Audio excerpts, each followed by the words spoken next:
Estela, queria aproveitar a sua presença aqui também para a gente fechar essa nossa conversa aqui com um tema que é enfim, um pouco fora do evento global aí da ONU, das questões, das grandes discussões globais, mas se trata do aquecimento global na prática, né? Enfim, o pessoal tem sentido aí nessa semana, em pleno inverno brasileiro, um calor bastante atípico, né? Há lugares aí que a temperatura vai passar ou já passou dos 40 graus.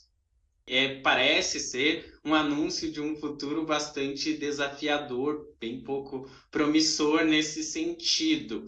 Ao mesmo tempo, Estela, a gente tem visto aí muitas prefeituras, muitas instituições ligadas ao poder público até fazer brincadeiras nas redes sociais, publicar memes com calorão, celebrar a chegada dessas temperaturas fora de época, desse verão fora de época, muitas prefeituras brincando aí nas redes sociais, sem alertar a população dos devidos riscos, né, dessas temperaturas no atual momento e, claro, das causas e consequências deste clima pouco habitual para essa época do ano no país. Então, queria te perguntar, Estela, diante disso, se esse fato se trata apenas de uma impressão ou, de fato, há negligência do poder público, de um modo geral, em especial das esferas municipais, no sentido de não tratar com seriedade esse calorão, estamos diante, de fato, de uma situação grave ou é realmente passageiro aí? Como que você analisa essa questão para a gente?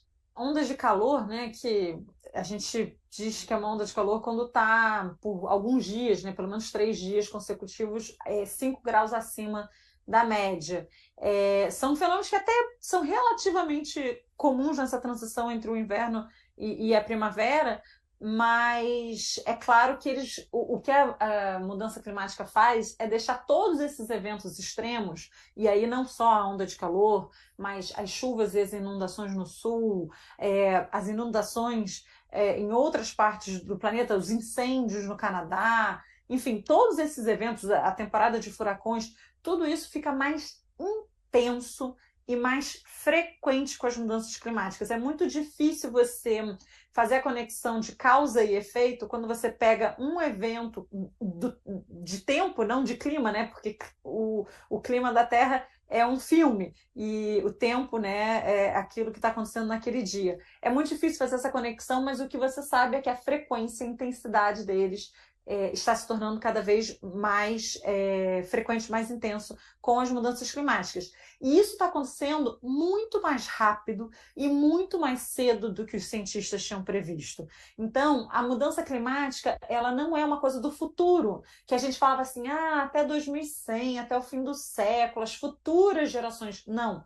Nós já estamos vivendo os efeitos da mudança do clima e o alerta que eu dou é o clima que a gente está vivendo hoje, que a gente já se assusta com as notícias que a gente vê na TV, às vezes com o que acontece perto da gente, esse é o clima mais estável que nós vamos viver, porque daqui para frente a gente só vai conviver com as consequências desse aumento de concentração de gases de efeito de estufa na atmosfera e que vai piorar, né?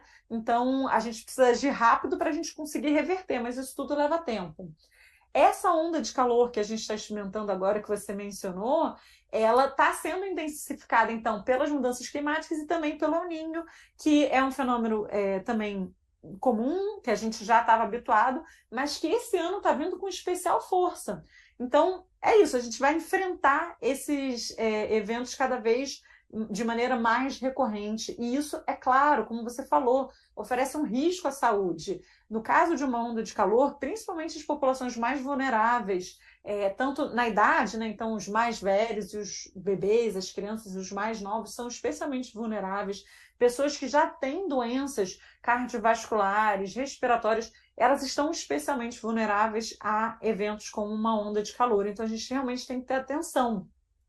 E a gente pode aqui também lembrar que tem uma parcela da população que está sempre mais vulnerável à consequência desses eventos extremos, que é sempre aqueles que são os mais pobres. Eles têm cor, né? A gente está falando de uma população negra, que são os mais vulneráveis, por exemplo, a enchentes, a tempestades, a ondas de calor. Então, a gente tem que prestar atenção que a questão climática ela tem uma camada de justiça, né? Que é muito significativa. Então, você, quando fala da responsabilidade dessas prefeituras, desses governantes, a gente precisa pensar em sistemas de alertas, a gente precisa pensar num atendimento à saúde, principalmente para essa população que é mais vulnerável. E não fazendo, eu não vi, mas não fazendo esse tipo de anúncio que você mencionou.